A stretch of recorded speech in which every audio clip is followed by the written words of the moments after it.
buenos días, mis queridos. Mi nombre es Carmen Suárez y tengo 75 años, aunque el peso que cargo en el alma a veces me hace sentir como si hubiera vivido siglos. Nací en un pequeño pueblo de Oaxaca que casi nadie conoce, llamado Santa María del Valle, un lugar suspendido en el tiempo, entre montañas verdes y un cielo que a veces parecía demasiado grande para un pueblo tan chico, un lugar donde el sol pegaba fuerte y las noches eran frías, donde el olor a tierra mojada después de la lluvia se mezclaba con el humo de los fogones. Antes de comenzar, si estás viendo este vídeo, déjame un me gusta y suscríbete al canal Memorias de las Abuelas. Esta viejita te lo agradece de corazón. Y cuéntame en los comentarios desde qué parte de México o del mundo me estás viendo. Me emociona saber que mis palabras, como semillas llevadas por el viento, llegan a lugares donde mis pies nunca han pisado. La historia que voy a contar hoy la he guardado en el cofre más oscuro de mi memoria por más de 60 años. Un secreto pesado como una piedra amarrada al cuello que me ha acompañado día y noche, incluso en mis sueños. Una historia que marcó mi vida para siempre, como un fierro candente en la piel, y que quizás, solo quizás, ayude a alguien que esté caminando por un sendero similar de espinas y silencio. Nací en 1950 en una época donde la voz de los niños era apenas un murmullo que se perdía en el viento, donde las reglas no estaban escritas en papel, sino grabadas a fuego en las miradas de los mayores y reforzadas con la vara de membrillo si era necesario. Éramos 7 hermanos, una escalera de edades donde yo ocupaba el último peldaño, la más pequeña, la que siempre heredaba la ropa gastada, los zapatos rotos y los juguetes remendados. Mi padre Ernesto era un hombre forjado por el sol y la tierra, de piel curtida y manos callosas. Trabajaba en el campo desde que el primer gallo cantaba, despertando al pueblo con su kikiriki, hasta que las chicharras comenzaban su concierto nocturno y las estrellas empezaban a salpicar el cielo oscuro. Era un hombre callado, de pocas palabras, como si las hubiera sembrado todas en el surco junto con el maíz, y solo cosechara silencio. Pero su mirada podía congelar el alma cuando la nube de la ira oscurecía su rostro. Un ceño fruncido, un apretar de mandíbula, un gruñido bajo y sabíamos que era mejor desaparecer, volvernos invisibles, como el polvo que levantaba el viento. Mi madre, Dolores, era el corazón palpitante de la casa, aunque un corazón a menudo fatigado y lleno de preocupaciones. Se dedicaba a nosotros, a la casa, a estirar los pocos pesos como si fueran de chicle, haciendo milagros para que alcanzaran. Parecía tener manos mágicas capaces de hacer aparecer un guiso sabroso de quelites y frijoles cuando la despensa estaba casi vacía, de remendar la ropa hasta que ya no se distinguía la tela original bajo los parches, de curar raspones con besos, saliva y hierbas del patio que solo ella conocía. Era una mujer de movimientos rápidos, siempre ocupada, siempre corriendo, de suspiros cansados al final del día, pero con una fuerza silenciosa, una resistencia terca que nos mantenía a flote en medio de la pobreza. Vivíamos en una casa sencilla de adobe, con ese olor característico a tierra húmeda, a humo de leña y a veces, al nixtamal que mamá ponía a cocer de madrugada. El piso era de tierra apisonada, fresco bajo los pies descalzos en verano, helado como cuchillo en invierno. 2 habitaciones grandes donde dormíamos todos revueltos, como pollitos buscando calor bajo las alas de una gallina. Los varones en una, sobre petates extendidos en el suelo, las mujeres en otra, compartiendo catres de otate que rechinaban con cada movimiento. Las noches eran un concierto de respiraciones profundas, toses ahogadas y sueños susurrados en la oscuridad. No teníamos lujos, ni siquiera los más básicos. El agua la acarreábamos en cántaros pesados desde el pozo comunal, haciendo fila con las otras mujeres y niños del pueblo. La luz era la del sol durante el día y, por las noches, la de un quinqué humeante que llenaba el cuarto de hollín y dibujaba sombras danzantes y aterradoras en las paredes de adobe. Pero nunca, eso sí lo puedo decir, nunca nos faltó un plato de frijoles calientes en la mesa, tortillas recién hechas en el comal que mamá manejaba con maestría, ni un techo, aunque tuviera goteras cuando llovía fuerte, sobre nuestras cabezas. Mi infancia, vista desde la distancia de mis 75 años, podría parecer idílica para alguien de la ciudad, como la de cualquier niña de pueblo en aquellos tiempos remotos. Jugaba con muñecas de trapo que mi madre cosía con retazos de tela vieja, dándoles vida con botones desparejos por ojos y estambre deshilachado por cabello. Mis favoritas eran una llamada Luna, con un vestido hecho de un costal de harina blanqueado al sol, y Sol, con trenzas de ixtle áspero. Les contaba mis secretos más íntimos, mis miedos nocturnos, mis pequeños sueños de tener zapatos nuevos o un libro de cuentos. Iba a la escuelita del pueblo, un salón único con techo de lámina que sonaba como tambor cuando llovía, donde la maestra Lupita, una joven entusiasta y paciente recién llegada de la ciudad, intentaba enseñarnos a leer, escribir y contar a un grupo revoltoso de niños de todas las edades. Solo podía ir 3 veces por semana, los días que no tenía que ayudar en casa a desgranar maíz hasta que me dolieran los dedos, a lavar ropa en el río golpeándola contra las piedras, o a cuidar a las gallinas y al único cerdo que teníamos. Me gustaba aprender, Devoraba las pocas letras que caían en mis manos, las sílabas que la maestra escribía en el pizarrón desconchado. Soñaba con ser maestra algún día, como la señorita Lupita, usar un vestido bonito y enseñar a otros niños. Aunque en ese entonces, en mi realidad de pobreza y limitaciones, parecía un sueño tan lejano e imposible como alcanzar las estrellas con la mano. Especialmente para una niña como yo, la hija menor de Ernesto el campesino, en Santa María del Valle. Los domingos eran un respiro, un día diferente en la rutina semanal. Nos levantábamos aún más temprano de lo habitual, antes del amanecer. El olor a copal y a cera quemada flotaba en el aire fresco de la mañana mientras nos preparábamos para ir a misa. Mamá me ponía mi único vestido bueno, uno de color azul cielo, que ya me empezaba a quedar corto y deslavado. Me peinaba con 2 trenzas tan apretadas que sentía que me estiraban los ojos, adornadas con listones rojos si teníamos suerte y no se habían perdido. Y me hacía prometer solemnemente, con la mirada seria, que me quedaría quietecita durante toda la larga celebración, sin moverme, sin hablar, casi sin respirar. La iglesia, con sus santos de ojos tristes y vestidos polvorientos, el olor a incienso y el eco de los rezos en latín que no entendía, me parecía un lugar misterioso, solemne y un poco aterrador. Me impresionaba el cura gordo con su vozarrón y sus vestiduras doradas. Después de misa, a veces, solo a veces, si papá había tenido una buena semana, vendiendo su magra cosecha de maíz o frijol en el mercado del pueblo vecino, nos compraba dulces de leche chiclosos o alegrías de amaranto en el mercadito improvisado que se ponía frente a la iglesia. Ese pequeño lujo, ese sabor dulce en la boca, era la cumbre de nuestra semana, un momento de felicidad efímera que atesoraba en mi memoria. Pero la vida, como el río que cruzaba cerca del pueblo, a veces tranquilo y a veces embravecido, no siempre corre tranquila. Todo cambió, o mejor dicho, comenzó a oscurecerse de manera irreversible, cuando cumplí 9 años. Mi hermana mayor, Lucía, la que me enseñó a hacer tortillas y a contar estrellas en las noches claras, se casó con un muchacho del pueblo de al lado, un tal Pedro, y se fue a vivir a la lejana Ciudad de México, buscando un futuro que en Santa María parecía negado, una promesa de prosperidad que rara vez se cumplía. Su partida dejó un hueco enorme en la casa y en mi corazón de niña. La extrañaba terriblemente. Poco después, mi hermano Roberto, el más aventurero y rebelde de todos, también se marchó a la capital, siguiendo el canto de sirena de un trabajo mejor pagado en una fábrica, huyendo de la dureza del campo. En casa quedábamos 5, mis padres, mis hermanos Miguel y José, y yo. Miguel, el mayor de los que quedaban, con sus 14 años, ya se sentía el hombrecito de la casa, serio y responsable como mi padre, pero con una chispa de rebeldía y justicia en los ojos que a veces chocaba con la autoridad paterna.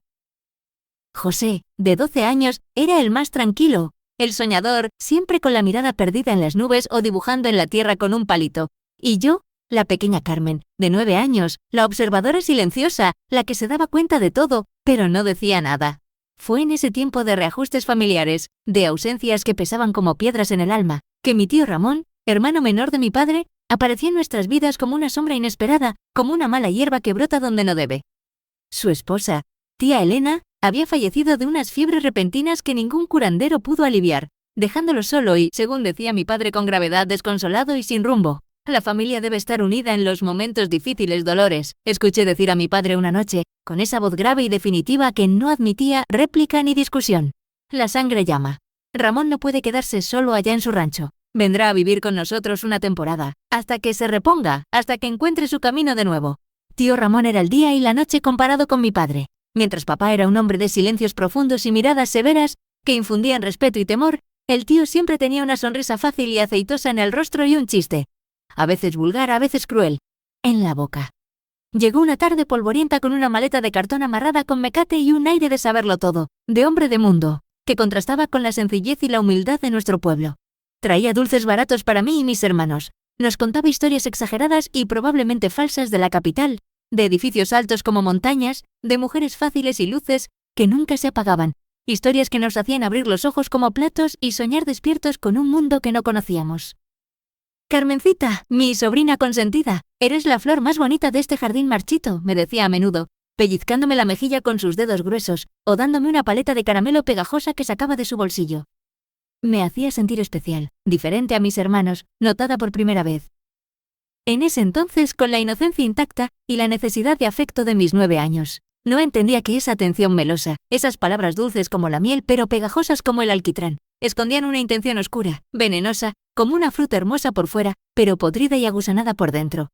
El tío se instaló en un cuartito improvisado que papá y mis hermanos construyeron para él a toda prisa en el patio trasero, usando adobes sobrantes y un techo de lámina que se calentaba como comal bajo el sol. Era pequeño, Apenas cabía en una cama de otate que crujía con cada movimiento, una mesita desvencijada y una silla coja, pero era suyo su guarida. Papá y mis hermanos lo ayudaron a construirlo en menos de una semana, un esfuerzo comunal que reflejaba la bienvenida familiar obligada, el deber de la sangre. Al principio, su presencia parecía una bendición disfrazada, una ayuda bienvenida. Tío Ramón era trabajador, o al menos lo aparentaba las primeras semanas. Ayudaba a papá en el campo, aunque siempre encontraba una excusa para descansar a la sombra mientras los demás sudaban. Traía leña para la cocina, aunque refunfuñando por el peso. Arreglaba la cerca del corral, aunque de mala gana. Contaba historias a mis hermanos mientras desgranaban maíz por las noches, historias que a mí empezaban a sonarme huecas.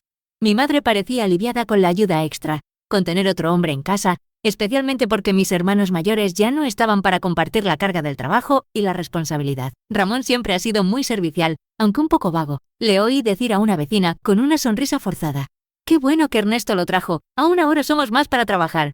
Pero pronto, muy pronto, como nubes de tormenta que se acumulan silenciosamente en el horizonte antes de descargar su furia, comencé a notar cosas extrañas, pequeños detalles discordantes que me inquietaban sin saber exactamente por qué.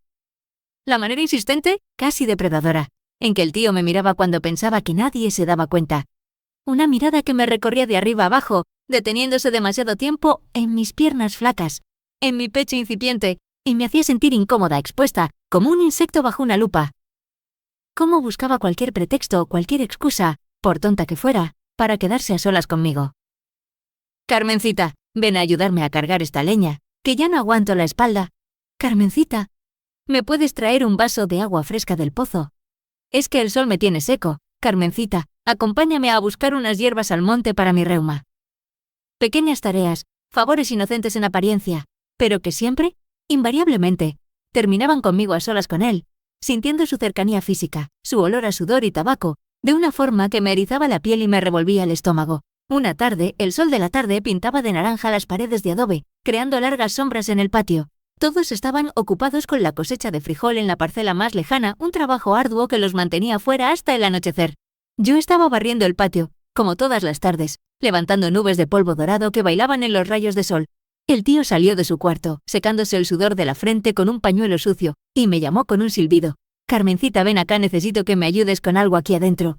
Dudé un instante, una vocecita aguda dentro de mí, mi instinto de niña, me gritaba que no fuera, que corriera, que me escondiera. Pero la costumbre arraigada de obedecer a los mayores, el miedo a la reprimenda, era más fuerte. «¿Qué necesita, tío?», pregunté desde la puerta, sin moverme, aferrada a la escoba como si fuera un escudo. «Entra, entra, no seas tímida. Es rápido. Solo quiero que me alcances una cosa de arriba del ropero». Entré al cuartito que olía a tabaco rancio, a sudor y a algo más, algo indefinible y desagradable. Él cerró la puerta detrás de mí, un sonido suave, el roce de la madera contra el marco, pero que resonó en mis oídos como un portazo de celda. «Ven acá, sobrina», me dijo. Su voz sonaba rasposa, diferente. Palmeó el borde de la cama de otate junto a él. «Siéntate aquí un ratito con tu tío favorito, que te quiero contar un secreto, algo que nadie más sabe». Me senté en el borde, apenas rozando la cama, con las manos entrelazadas sobre las rodillas, tensa como una cuerda de guitarra, incómoda, pero obediente como me habían enseñado a ser desde que nací. El corazón me latía deprisa, desbocado, como un pájaro atrapado en una jaula demasiado pequeña. «Estás creciendo muy rápido, Carmencita», dijo, su voz ahora un susurro pegajoso. Pasó su mano áspera y callosa por mi cabello, deteniéndose en mi nuca, apretando ligeramente.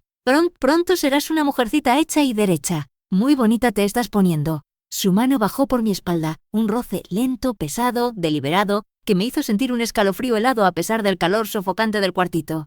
Algo dentro de mí gritaba: «¡Co peligro! ¡Huye!», que eso no estaba bien, que tenía que salir de allí corriendo, pero mis pies parecían clavados al suelo de tierra, paralizados por un miedo desconocido y abrumador. No sabía cómo reaccionar, qué decir, qué hacer. Me quedé muda, inmóvil, como un venado encandilado por los faros de un coche. «Tu tío te quiere mucho, ¿sabes?», continuó, acercándose más, invadiendo mi espacio personal. Su aliento olía fuerte a aguardiente barato. «Y cuando uno quiere a alguien de verdad, le demuestra cariño de maneras especiales, maneras íntimas, maneras que solo los dos entienden y disfrutan». Lo que pasó después es una mancha borrosa y sucia en mi memoria, una herida infectada que he intentado lavar, restregar y desinfectar por décadas sin éxito. Sus manos torpes y urgentes explorando mi cuerpo pequeño y tembloroso, tocando lugares sagrados que nadie, nunca, debería tocar en una niña.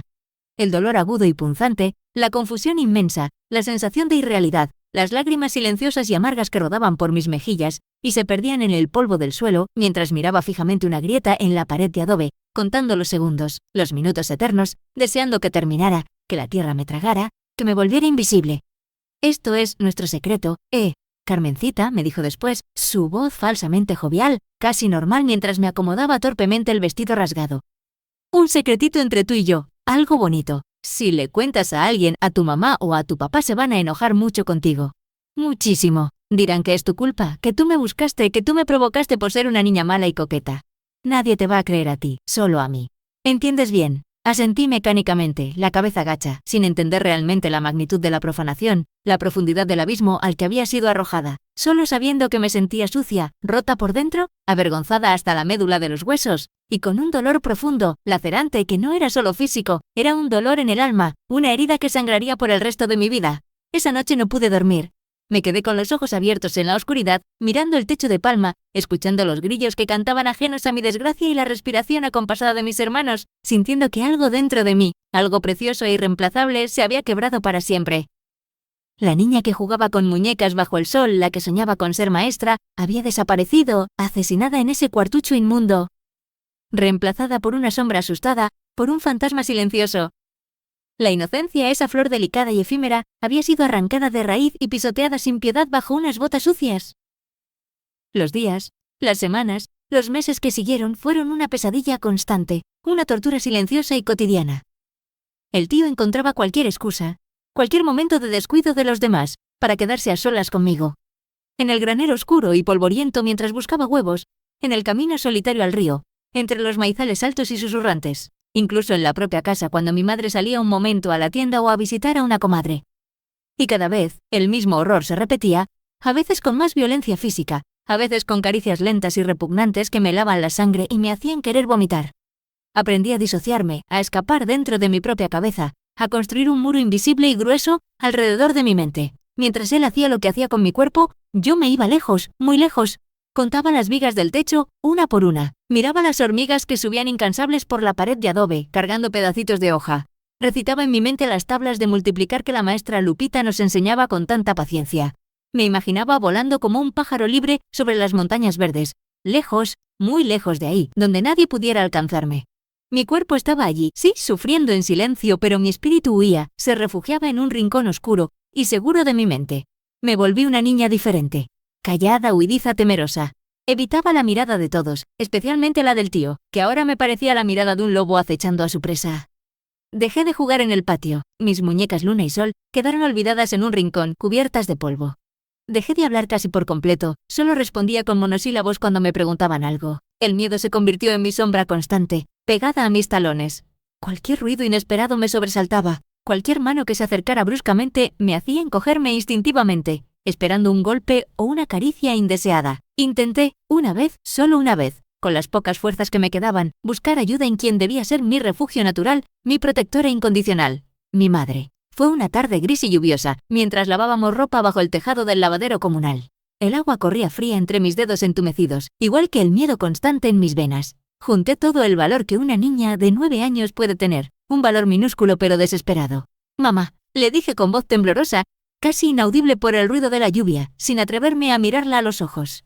«El tío Ramón, él hace cosas feas, cosas que me dan miedo, que me hacen sentir mal, sucia». Mi madre dejó de tallar la ropa en la piedra de lavar. Hubo un silencio largo, pesado, solo roto por el golpeteo de la lluvia sobre el techo de lámina. Finalmente, levantó la cabeza y me miró. Sus ojos, que siempre me habían parecido un puerto seguro, un faro en la oscuridad, reflejaban ahora algo que nunca había visto antes y que me heló el alma. Miedo, sí, un miedo profundo, pero también una resignación amarga, una aceptación terrible de algo monstruoso, como si supiera de qué hablaba y no quisiera oírlo. «¿Qué cosas, Carmen?», preguntó en voz baja, casi un susurro esquivando mi mirada. «No digas tonterías. Me toca donde no debe. Me duele, mamá, me duele mucho». Esperaba un abrazo cálido, una palabra de consuelo, la furia protectora de una madre leona defendiendo a su cría. Esperaba que se levantara de un salto, que corriera a casa a enfrentar al monstruo, a echarlo a patadas. Pero lo que recibí fue una mirada esquiva, un suspiro cansado y palabras que cayeron sobre mí como piedras frías y pesadas. «Carmen», dijo, volviendo a tallar la ropa con una fuerza repentina, casi con rabia. «Hay cosas en esta vida que las mujeres tenemos que soportar en silencio. Así nos tocó vivir. No es fácil, hija, lo sé, Pero a veces es así. La vida es dura. Tu tío nos está ayudando mucho. Trabaja en el campo, trae algo de dinero a veces que manda a su familia de la ciudad. Sin él, quizás no tendríamos ni para comer estos días. Hay que ser agradecidos, hija, no malagradecidos. Pero mamá, él me lastima. Me da asco. Basta ya, me interrumpió, su voz ahora dura, cortante como un latigazo. No quiero oír ni una palabra más de esto. Son imaginaciones tuyas, pesadillas, cosas de niñas que no saben nada. Y ni se te ocurra, ¿me oyes bien? Ni se te ocurra decirle nada a tu padre cuando vuelva. Él no entendería, se pondría furioso. Nos echaría a todos de la casa, empezando por ti, por andar levantando falsos, por ser una niña problemática y provocadora. Cállate la boca y aguanta. Aprende a ser mujer. En ese momento, bajo el cielo gris plomizo, con el olor a tierra mojada y a lejía picándome la nariz, junto al río frío que seguía corriendo indiferente, entendí la verdad más desoladora y cruel. Estaba sola. Completamente, terriblemente sola con mi dolor, mi miedo, mi asco y mi vergüenza. La puerta de mi único refugio posible se había cerrado de golpe en mi cara, dejándome a la intemperie a merced de la tormenta. Las cosas empeoraron drásticamente, si es que eso era posible, cuando mi padre tuvo que irse por 3 largos y eternos meses a trabajar en una hacienda cafetalera en las montañas lejanas de Chiapas. La cosecha de maíz había sido mala ese año, las deudas con el tendero del pueblo se acumulaban, y la oferta de trabajo, aunque lejos, mal pagada y en condiciones penosas, era demasiado necesaria para rechazarla. Su partida, aunque me liberaba de su mirada severa, dejó un vacío de autoridad en la casa, un vacío que el tío Ramón no tardó en llenar con su presencia aún más opresiva y amenazante. Con papá fuera, el tío se volvió más atrevido, más descarado, como si se sintiera dueño y señor de la casa y de nuestras vidas. Ya no esperaba a que todos estuvieran ocupados o distraídos. Me buscaba abiertamente, a plena luz del día, incluso cuando mis hermanos estaban cerca, inventando excusas cada vez más burdas y transparentes para llevarme a su cuarto o al granero. Carmencita, ven a ayudarme a buscar una herramienta que se me perdió. Carmencita, acompáñame a revisar el techo del granero que creo que hay goteras. Mis hermanos Miguel y José, aunque estoy segura de que sospechaban algo, que veían mi miedo o mi palidez, mis ojos llorosos, eran todavía demasiado jóvenes, o estaban demasiado intimidados por el tío y por la autoridad implícita que representaba al ser el hermano de mi padre, para intervenir directamente. Quizás también temían la reacción de mi madre, su silencio cómplice. Una noche oscura, sin luna, el aire pesado anunciando tormenta. Yo dormía, o fingía dormir, en el petate raído junto a mi madre y mi hermana pequeña, Rosita, que había nacido hacía poco y lloraba a menudo por las noches. Escuché pasos sigilosos acercándose a nuestra habitación. Contuve la respiración, mi corazón martillando contra mis costillas. La puerta de carrizo se abrió lentamente, rechinando ominosamente. Era él. Vi su silueta oscura recortada contra la penumbra del patio. Se acercó a nuestro petate. Miré de reojo a mi madre. Sus ojos estaban cerrados, pero su respiración era demasiado regular, demasiado tranquila para alguien dormida. Fingía, lo sé. Fingía no ver, no oír, no sentir. El tío me tomó del brazo con fuerza y me sacó de la cama en silencio, arrastrándome hacia la puerta. Mi madre no se movió, no hizo ni un ruido, ni un suspiro. Me llevó a su cuarto maloliente. Esa noche fue la peor de todas.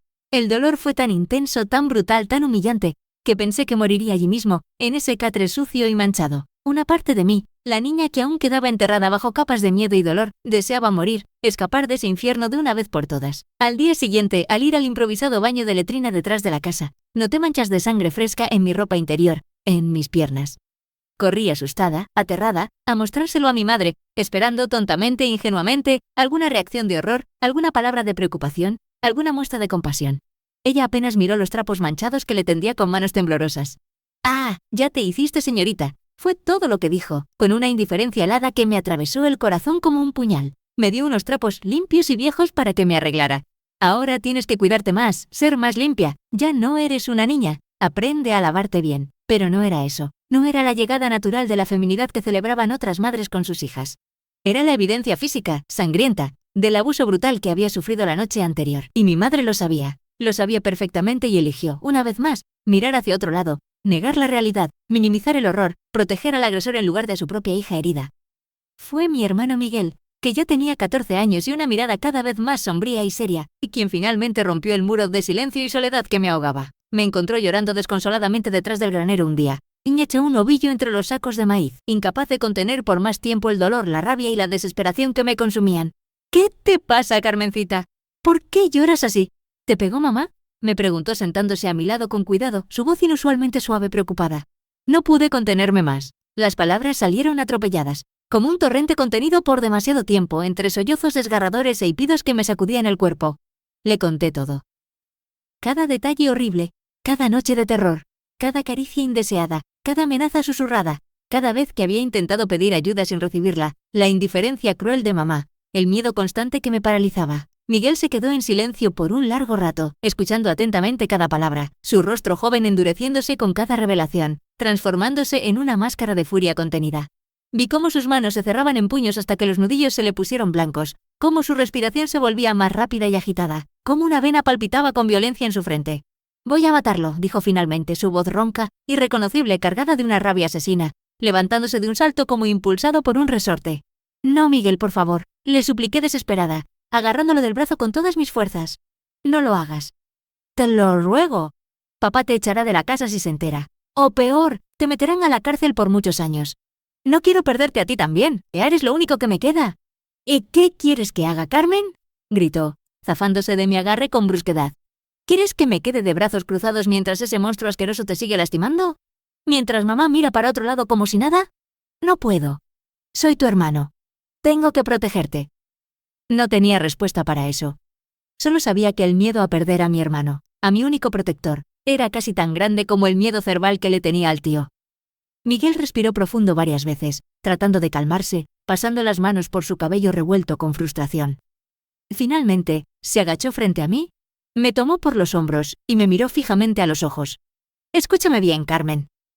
Tienes razón, no puedo matarlo ahora, no así, pero te juro por la memoria de nuestros abuelos que esto se acabó hoy mismo. A partir de ahora, no te separarás de mí, ni de José, ni un solo instante. Dormirás en nuestro cuarto, en medio de los dos, en nuestro petate. Si el tío se acerca a ti, si intenta tocarte, si siquiera te mira de mala manera, grita. Grita con todas tus fuerzas, y grita tan fuerte que hasta los muertos te oigan y el pueblo entero se entere. ¿Entendido?»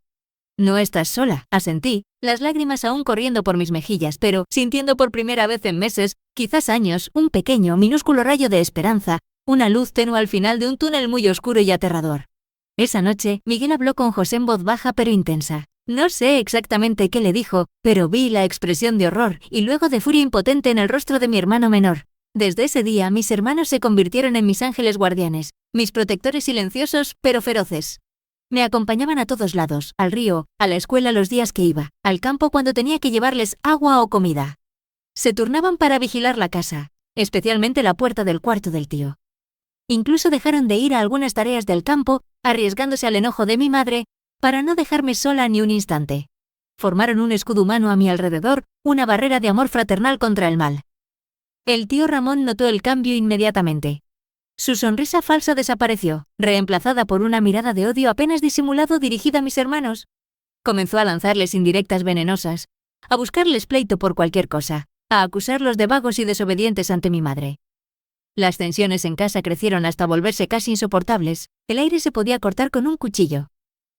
Mi madre andaba como alma en pena, más nerviosa y pálida que nunca, saltando ante cualquier ruido, evitando las miradas acusadoras de todos, especialmente las mías y las de mis hermanos. Una noche, el tío, probablemente envalentonado por el aguardiente que ahora bebía casi a diario, intentó forzar la entrada al cuarto donde ahora dormía, sintiéndome relativamente segura por primera vez en mucho tiempo, acurrucada entre mis hermanos. Miguel se levantó de inmediato, como un resorte, agarrando el machete afilado que siempre tenía a mano junto al petate desde que le conté la verdad.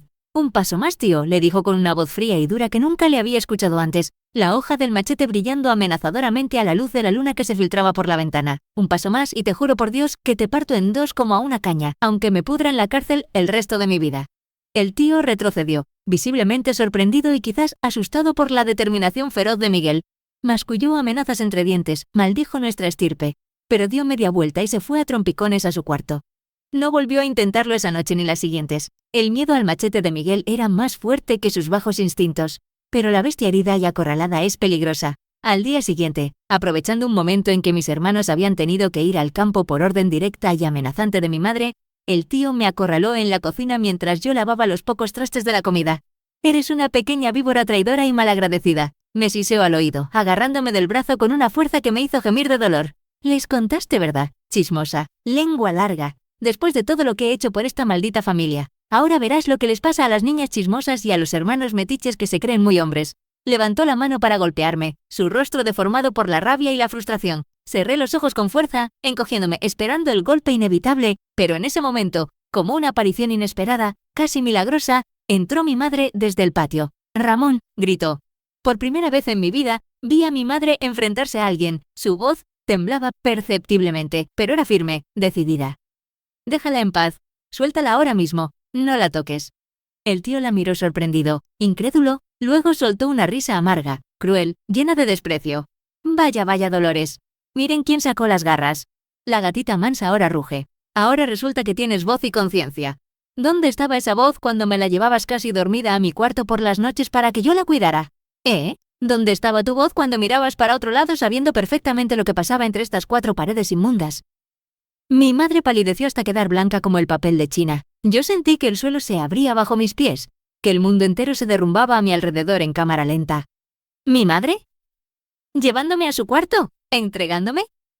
Cómplice activa. La traición era mucho peor, mucho más profunda, mucho más sucia y dolorosa de lo que había imaginado en mis peores pesadillas. «Eso no es cierto», balbució mi madre, retrocediendo un paso, sus ojos llenos de pánico. «Yo no sabía, yo no quería». «¿Nunca qué, Dolores?», la interrumpió el tío con un sarcasmo venenoso. «¿Nunca supiste? ¿O nunca te importó mientras yo traía algo de dinero a tu miserable mesa y mantenía contento a tu inútil de marido con mis historias? Admítelo de una vez. Te convenía tenerme contento. Cerraste los ojos porque te daba la gana». En ese instante, en medio del olor a frijoles quemados en el comal y a miedo rancio, entendí la magnitud monstruosa de la traición. No solo había sido abusada sistemáticamente por mi tío, el hermano de mi padre, sino que mi propia madre, la persona que me dio la vida, la que debía protegerme por encima de todo y de todos, había permitido, facilitado, quizás incluso instigado activamente, que sucediera. Su silencio no era solo cobardía pasiva, era complicidad activa y calculada. Algo se rompió dentro de mí en ese momento. No fue un quiebre limpio, fue un estallido silencioso, una implosión devastadora que me dejó vacía, hueca por dentro, muerta en vida. Algo que nunca, jamás, volvería a ser reparado, ni con todo el tiempo ni todo el amor del mundo. Esa noche, cuando mis hermanos volvieron del campo, cansados, polvorientos y ajenos a la última revelación, les conté lo que había descubierto. Las palabras terribles del tío, la palidez culpable de mi madre, la verdad desnuda y horrible. Miguel escuchó con una furia helada, silenciosa, apretando los puños hasta que los nudillos se le pusieron blancos como la cera. José lloraba en silencio, con lágrimas de rabia, impotencia y vergüenza. Nos miramos los 3 en la penumbra del cuarto, unidos como nunca en el dolor compartido y la desolación absoluta. Decidimos en ese instante, sin necesidad de muchas palabras, con una determinación nacida de la desesperación, que no podíamos seguir viviendo ni un día más bajo el mismo techo que esos 2 monstruos, que nuestra propia madre se había convertido en uno de ellos. «Nos vamos», dijo Miguel, su voz firme a pesar de su juventud, asumiendo el liderazgo. «Mañana mismo, antes de que cante el primer gallo, iremos a la ciudad, como hicieron Roberto y Lucía. Buscaremos trabajo, cualquier cosa, lo que sea. Comenzaremos de nuevo, los 3 juntos, lejos de aquí. ¿Y mamá?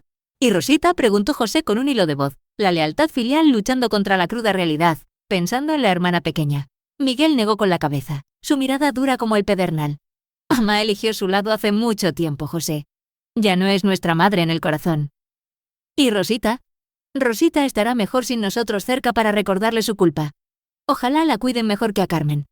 Esa noche fue la más larga y tensa de mi vida.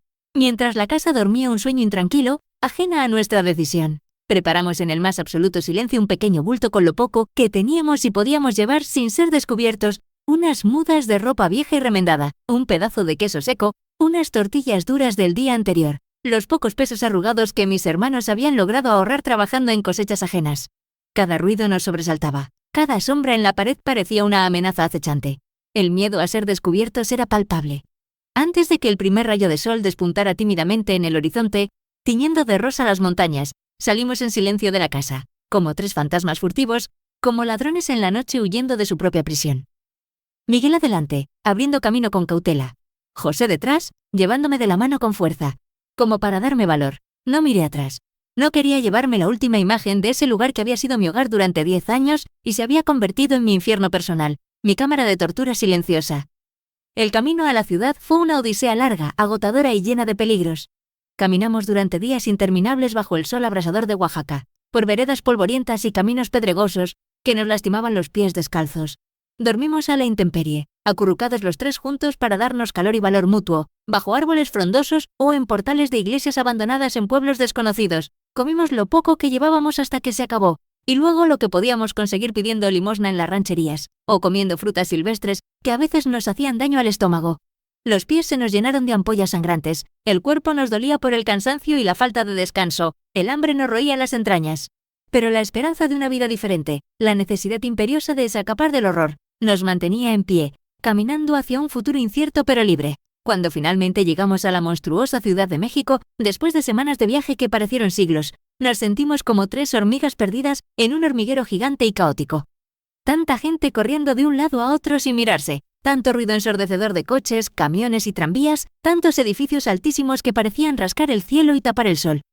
Nos sentimos abrumados, asustados, insignificantes, invisibles en medio de la multitud indiferente. Pero también, por primera vez en mucho, mucho tiempo, sentimos una bocanada de aire fresco, un atisbo de libertad anhelada, la posibilidad de empezar de cero, aunque fuera desde lo más bajo. La vida en la ciudad no fue fácil, ni mucho menos. Fue una lucha diaria por la supervivencia, y Miguel, fuerte y trabajador a pesar de su juventud, consiguió empleo como peón en una construcción, cargando ladrillos y mezclando cemento bajo el sol inclemente por una miseria que apenas alcanzaba para comer. José, más delgado pero ágil, encontró trabajo en el bullicioso mercado de la Merced, cargando bultos pesados desde la madrugada hasta el anochecer, explotado por unos pocos pesos. Y yo, con apenas 10 años cumplidos, pero aparentando más por el sufrimiento, mentí sobre mi edad y comencé a trabajar como sirvienta de planta en la casa de una familia adinerada y exigente en la elegante colonia Roma. Limpiaba pisos de rodillas, lavaba montañas de ropa a mano, cocinaba guisos que nunca probaba, cuidaba a niños ajenos y malcriados, soportaba gritos, malos tratos y humillaciones constantes, todo por un techo precario en el cuarto de servicio y un plato de comida fría al final del día. Vivíamos los 3 juntos, apretados pero unidos, en un cuartucho miserable y húmedo en una vecindad del centro histórico, compartiendo un solo petate infestado de chinches y a menudo una sola comida al día, generalmente frijoles o arroz. Hubo días de hambre real, de frío que calaba los huesos en invierno, de soledad abrumadora en medio de la multitud, de desesperación profunda. Hubo momentos en que la tentación de volver al pueblo, de rendirse, de buscar la aparente seguridad de lo conocido aunque fuera terrible, era fuerte. Pero nunca, ni por un momento, consideramos seriamente regresar a Santa María del Valle. El recuerdo vívido del horror, de la traición, era más fuerte que cualquier dificultad presente. Sabíamos que habíamos escapado del infierno, y no estábamos dispuestos a volver a él. Con el tiempo, las heridas físicas, las ampollas en los pies, los moretones del trabajo duro, las marcas del hambre, sanaron. Las otras, las heridas invisibles del alma, las cicatrices del abuso y la traición, esas nunca desaparecieron completamente, se convirtieron en parte de mí, en cicatrices profundas, dolorosas al tacto, especialmente en las noches de insomnio o cuando veía algo que me recordaba el pasado. Aprendí a vivir con ellas, a cargarlas como quien carga una piedra pesada en el zapato, siempre presente, siempre molesta, a veces causando un dolor agudo e inesperado pero soportable. Aprendí a construir muros aún más altos y gruesos a mi alrededor, a desconfiar de todos por instinto, a no esperar nada bueno de nadie, a protegerme a mí misma porque nadie más lo haría. A los 18 años, todavía trabajando como sirvienta, aunque en otra casa donde me trataban con un poco más de humanidad y respeto, conocí a Javier.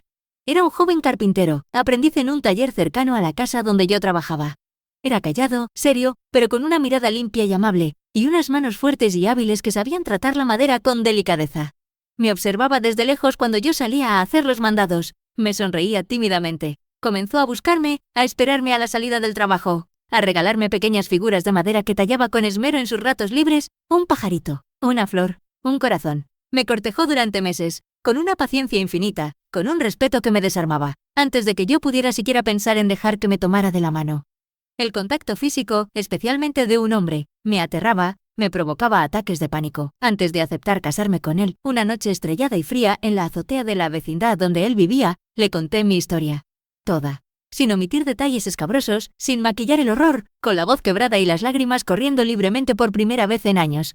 Necesitaba que supiera la verdad, que entendiera por qué a veces me despertaba gritando en medio de la noche empapada en sudor frío. Por qué ciertos toques, incluso los más inocentes, me hacían temblar y retroceder instintivamente, por qué había partes de mí que estaban rotas, dañadas para siempre, y que quizás nunca sanarían completamente. Javier escuchó en silencio, inmóvil, su rostro iluminado por la luna, reflejando una mezcla de incredulidad, horror y una profunda compasión. Sus propios ojos se llenaron de lágrimas. Cuando terminé de hablar, exhausta y temblando, no dijo nada durante un largo rato, solo me abrazó, con una ternura, una delicadeza, un cuidado que nunca había conocido. Lloró conmigo esa noche, lloró por la niña inocente que fui, por el dolor indecible que había sufrido en silencio, y me prometió, con la voz quebrada por la emoción pero firme en su convicción, que pasaría el resto de su vida ayudándome a recoger los pedazos rotos, a sanar las heridas visibles e invisibles, a sentirme segura, protegida y profundamente amada por primera vez en mi vida. Nos casamos en una pequeña ceremonia civil, muy sencilla pero inmensamente significativa para mí. Sin vestido blanco, sin fiesta, sin familia excepto la mía propia. Mis hermanos Miguel y José, ya hombres hechos y derechos, trabajadores y honrados, estaban allí, a mi lado, orgullosos, emocionados, protectores como siempre. Ellos eran mi verdadera familia, mi ancla, mi apoyo incondicional. De mi padre y mi madre no supe nada durante años, y no quise saber. Del tío Ramón, tampoco, y cada día agradecía a Dios por ello, esperando que se hubiera perdido en algún rincón oscuro del mundo o que ya estuviera pagando sus crímenes en el infierno. Tuvimos 3 hijos maravillosos, 2 varones fuertes, trabajadores y nobles como su padre, y una niña, mi luz, mi sol, mi razón de vivir. Con ellos fui la madre que yo nunca tuve. Fui una leona protegiendo a sus cachorros con uñas y dientes. Estuve atenta a cada señal, a cada miedo nocturno, a cada lágrima silenciosa. Les di todo el amor, toda la protección, toda la seguridad que a mí me habían negado tan cruelmente. Les enseñé desde pequeños, casi desde la cuna, sobre el respeto a su propio cuerpo y al de los demás, sobre los límites sagrados que nadie tiene derecho a cruzar sin permiso, sobre el poder y el derecho inalienable a decir no con firmeza y sin culpa. A mi hija, mi Carmencita II, le enseñé a ser fuerte, independiente, a valorarse, a no permitir jamás que nadie la hiciera sentir menos o la tratara con falta de respeto, a reconocer las señales de peligro en las personas y a confiar siempre en su instinto. A mis hijos, mis Javieres, les enseñé a respetar a las mujeres, a proteger a los débiles, a ser hombres de bien, hombres de palabra, hombres que nunca usarían su fuerza para dañar a otros, a ser todo lo contrario a los hombres que mi padre y mi tío habían sido. Javier fue mi compañero fiel, mi cómplice de vida, mi roca firme en medio de las tormentas que a veces todavía me sacudían por dentro. Con su amor paciente e incondicional, con su apoyo silencioso pero constante, poco a poco fui sanando algunas de las heridas más profundas, aprendiendo a confiar de nuevo en alguien, aprendiendo a sentirme digna de ser amada, a aceptar mi cuerpo y mi historia sin vergüenza.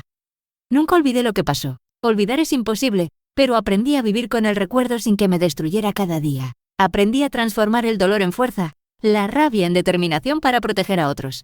Años después, muchos años después, cuando mis hijos ya eran adultos con sus propias familias y yo empezaba a peinar canas y a sentir los achaques de la edad, recibí una carta inesperada con un matasellos polvoriento de Oaxaca. La letra temblorosa y casi legible era inconfundible, era de mi madre. Papá había muerto hacía unos meses, de viejo, en su cama sin arrepentirse de nada, según supe después. Ella estaba sola, enferma, postrada en cama y, según decía en la carta, llena de faltas de ortografía y manchas de lágrimas, profundamente arrepentida. El tío Ramón también había fallecido años atrás, de cirrosis hepática, ahogado en su propio veneno en una cantina inmunda del pueblo. Mi madre me pedía perdón con palabras torpes pero que sonaban sinceras, me suplicaba que fuera a verla una última vez antes de que ella también se fuera de este mundo para morir en paz. Dudé durante semanas. La carta quemaba en mis manos como un tizón ardiente. La rabia antigua, el dolor lacerante, el recuerdo vívido de la traición materna, todo seguía ahí, latente, apenas bajo la superficie de mi vida cotidiana. Pero también sentía una extraña y contradictoria curiosidad. ¿Qué podría decirme después de tantos años de silencio? ¿Qué explicación, qué justificación podría darme que aliviara mínimamente el peso insoportable de lo que permitió que pasara? De su complicidad, finalmente, animada por Javier, que siempre buscaba la paz, y por mis hijos, que querían conocer sus raíces, aunque fueran dolorosas, decidí ir. No por ella, no por un perdón que no sentía nacer en mí, sino por mí misma. Necesitaba cerrar ese capítulo oscuro de mi vida, enfrentar los fantasmas del pasado de una vez por todas, mirar a mi madre a los ojos y quizás, solo quizás, encontrar alguna forma de paz interior. El viaje de regreso a Santa María del Valle fue como viajar en una máquina del tiempo hacia un pasado doloroso. El pueblo había cambiado muy poco en más de 40 años. La misma iglesia con su campana rajada y su santo patrono polvoriento, las mismas calles de tierra y piedra, el mismo aire cargado de recuerdos agridulces y de silencios cómplices. La casa de mi infancia seguía en pie, milagrosamente, aunque más deteriorada, más pequeña y triste de lo que recordaba, encogida por el tiempo y la miseria. El cuartito del tío ya no estaba, solo quedaban los cimientos cubiertos de maleza, como un testigo mudo de la atrocidad. Mi madre había envejecido terriblemente. Estaba encorvada, consumida por la enfermedad y la culpa, con el pelo completamente blanco y ralo, la piel pegada a los huesos, sus ojos, antes llenos de miedo y resignación, ahora estaban nublados por las cataratas y por una tristeza insondable. Cuando me vio parada en el umbral, alta y fuerte a pesar de mis años, tan diferente a la niña asustada que se fue, comenzó a llorar, un llanto débil, senil, casi sin lágrimas. «Carmen, mi niña, mi Carmencita, has vuelto», dijo extendiendo sus manos huesudas y temblorosas hacia mí, como buscando un perdón imposible. No la abracé. No pude. El recuerdo de su traición, de su complicidad, era una barrera infranqueable entre nosotras. Me quedé de pie, rígida como una estatua, observándola sin expresión, esperando. Nos sentamos en la desvencijada mesa de la cocina, la misma donde había comido tantas veces en mi infancia, la misma donde el tío me había acorralado, la misma donde se había sellado mi destino. El silencio entre nosotras pesaba como una lápida de granito. «Lo siento», dijo finalmente, su voz apenas un hilo de aire. «Lo siento tanto. Hija mía, con toda mi alma. Perdóname, por favor, perdóname antes de que me muera».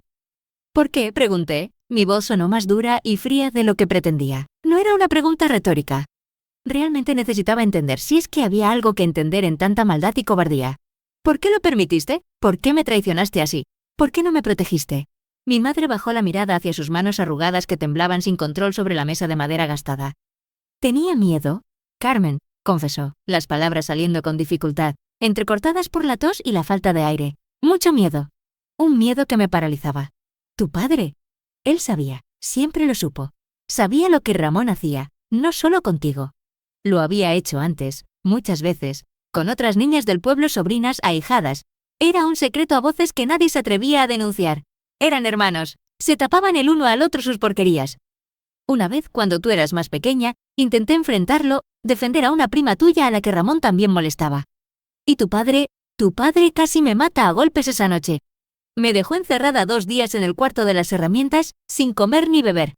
Me juró que si volvía a meterme en sus asuntos de hombres, si volvía a abrir la boca, nos echaría a la calle a todos, sin nada, a morir de hambre, y le creí. Le tuve pánico. Fui una cobarde hija, una cobarde miserable. Sacrifiqué tu inocencia por mi propia seguridad, por miedo. La miré fijamente tratando de procesar la nueva capa de horror y podredumbre que se añadía a mi historia familiar. Mi padre no solo lo sabía, sino que era un protector activo del abusador, un violento encubridor. La traición era aún más profunda, más nauseabunda, más imperdonable de lo que había imaginado. «Eso no justifica nada», dije finalmente, mi voz temblando de una emoción compleja que no era perdón, sino una mezcla de rabia, asco y una profunda pena por ella y por mí. «Eras mi madre. Tenías la obligación sagrada de protegerme, aunque te costara la vida. Eso hacen las madres de verdad, las que aman a sus hijos». «Lo sé», respondió, las lágrimas ahora sí corriendo libremente por sus mejillas arrugadas y surcadas por el tiempo y el remordimiento. «Lo sé, y no hay día ni noche que no me arrepienta, que no me odie por mi cobardía, por mi silencio cómplice. He vivido con este peso, con esta culpa, todos estos años. Es mi castigo eterno. Cuando te fuiste con tus hermanos, aunque me dolió el abandono y la vergüenza ante el pueblo, una parte de mí, la poca madre que me quedaba, se alegró. Sabía que estarías más segura lejos de aquí, lejos de nosotros, lejos de él. Recé para que encontraras una vida mejor. No sentí el alivio que quizás, en algún rincón secreto de mi corazón, esperaba encontrar en esa confesión tardía y desesperada. No hubo catarsis liberadora, no hubo perdón inmediato brotando milagrosamente en mi corazón herido. Solo un dolor sordo, antiguo, persistente, y una tristeza infinita y desoladora por la niña inocente que fui, por la madre que no tuve, por la familia rota, por todo lo que pudo ser y no fue. «No puedo perdonarte hoy, mamá», le dije levantándome, la palabra mamá sonando extraña, ajena, en mis labios después de tanto tiempo de silencio. «Quizás nunca pueda perdonarte del todo. Ayer es que nunca cierran. Pero creo que, al escucharte, al verte así, ya no te odio. Siento lástima, una profunda lástima por la vida que tuviste y por la que me hiciste tener. Y eso tendrá que ser suficiente para las dos». Me fui de ese pueblo al día siguiente, dejando atrás los fantasmas, las cenizas de mi infancia y una madre moribunda ahogada en su propio arrepentimiento tardío. Nunca volví. Mi madre murió 1 año después. Mis hermanos fueron al funeral por cumplir. Yo no. Algunos en la familia lejana me juzgaron. Dijeron que fui dura e insensible, que debí perdonar en su lecho de muerte. Pero el perdón no se puede forzar, no es una obligación, no es un interruptor que se enciende y se apaga a voluntad. El perdón, si llega, viene a su propio ritmo, en su propio tiempo, cuando el corazón está listo. Y a veces simplemente no llega para ciertas heridas, para ciertas traiciones. Y eso también está bien. Hoy, a mis 75 años, sentada en el patio florido de mi casa en la ciudad, rodeada del amor de mis hijos y nietos que son mi mayor tesoro, miro hacia atrás y veo a esa niña asustada, solitaria y rota que fui en Santa María del Valle. Y le hablo en silencio, con la ternura que nunca recibió. Le digo que sobrevivió, que fue increíblemente fuerte, más fuerte que el dolor, más fuerte que el miedo, más fuerte que la traición. Le digo que construyó una vida hermosa, digna y llena de amor a pesar de las cicatrices imborrables. Le digo que rompió el ciclo maldito del abuso y el silencio que seguramente venía de generaciones atrás. Le digo que estoy inmensamente orgullosa de ella, de su resistencia, de su capacidad para amar a pesar de todo. Si estás viendo esto y has pasado por algo similar, si has conocido el infierno del abuso y la traición en tu propia casa, en tu propia familia, quiero que sepas desde lo más profundo de mi corazón de abuela que no estás sola. Que no estuviste sola. Que lo que te pasó no fue tu culpa. Nunca. Jamás. Que no define quién eres ni quién puedes llegar a ser. Que hay vida, hay luz, hay esperanza, hay amor después del dolor, después de la traición, después del abuso. Que sanar es posible, aunque el camino sea largo, arduo y doloroso. Busca ayuda, no te quedes en silencio. Y si eres de los que miran para otro lado, de los que eligen el silencio cómplice por miedo, por conveniencia, por indiferencia, por falsa lealtad familiar, de los que permiten que estas atrocidades sucedan bajo su techo o en su comunidad sin mover un dedo, escucha bien mis palabras de anciana que ha visto demasiado, el silencio te hace cómplice. La inacción te hace culpable. Y algún día, de una forma u otra, en esta vida o en la otra, tendrás que enfrentar las consecuencias de lo que viste, supiste y permitiste que pasara. La justicia divina o humana a veces tarda, pero llega. Esta es mi historia. Una historia de dolor profundo, sí, de oscuridad y desesperanza, pero también de supervivencia increíble, de fortaleza inesperada, de una lenta, trabajosa y nunca completa redención. Una historia que guardé en el silencio asfixiante de mi alma por demasiado tiempo y que ahora comparto con ustedes, mis queridos, con la voz temblorosa pero firme, con la esperanza temblorosa de que ayude a alguien más a encontrar su propia voz, su propia fuerza, su propio camino hacia la sanación y la libertad. Gracias por escucharme con el corazón abierto y la mente dispuesta. Si este video te tocó de alguna manera, si crees que puede ayudar a alguien más que esté sufriendo en silencio, compártelo. Quizás llegue a oídos de alguien que lo necesita oír desesperadamente en este preciso momento para saber que no estás solo y que hay salida. Y recuerda siempre, grábatelo en el alma, el silencio protege a los abusadores, nunca a las víctimas. Habla, busca ayuda, denuncia. No mires hacia otro lado, nunca más. Con todo mi cariño y mi respeto, Carmen Suárez, una sobreviviente.